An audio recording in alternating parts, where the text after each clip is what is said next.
Imagine finally landing that promotion you've worked years for. You get the official email, but instead of pure joy, your stomach drops. You feel a sudden, secret wave of dread. It's a confusing feeling. We spend our entire careers striving to move up, but we are rarely taught how to handle the psychological shift that happens once we actually arrive. Think of your career like climbing a mountain. Reaching a higher ridge means the air is thinner and the drops are steeper.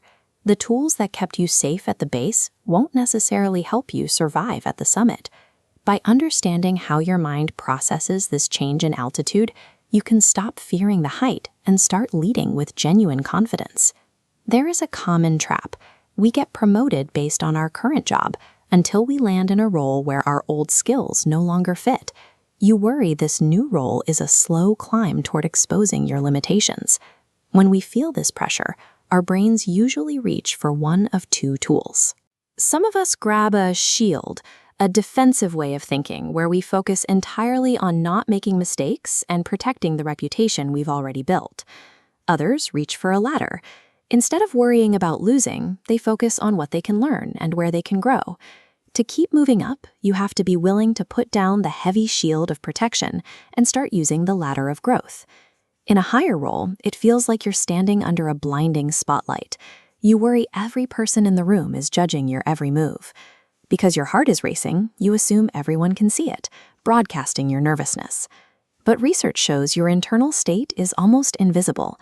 Knowing this is a private experience helps you relax and perform better. This pressure is even heavier if you look around the room and see no one else who looks like you. You might feel like you're carrying an invisible backpack full of the fear that failing will confirm a negative stereotype about your background. That extra weight is physically exhausting.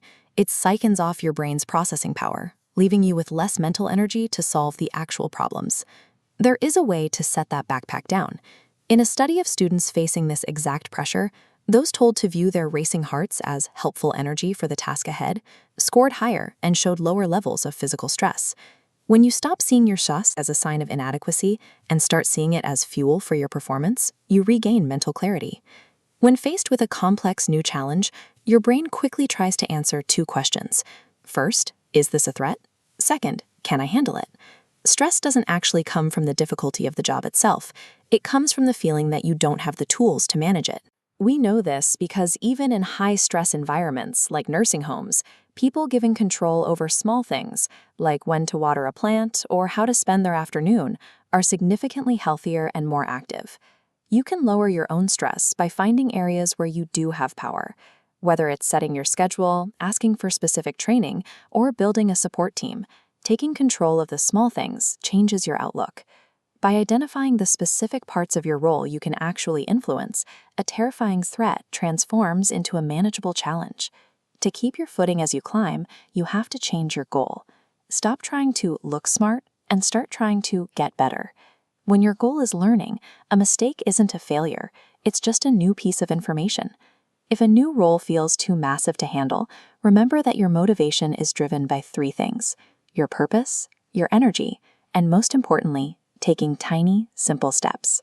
When you break a giant, scary project into 1-minute tasks, the wall of procrastination shatters. If you're terrified of a speech, don't think about the whole thing. Just write the very first sentence. That small win creates the momentum to keep going. Finally, if you feel overwhelmed, try talking to yourself like you're a coach. Instead of thinking, I can't do this, ask yourself, what should your name do next? Stepping back like this cools down your emotions and helps you think clearly. Success isn't a club for people who feel no fear. It's a path for people who move forward anyway.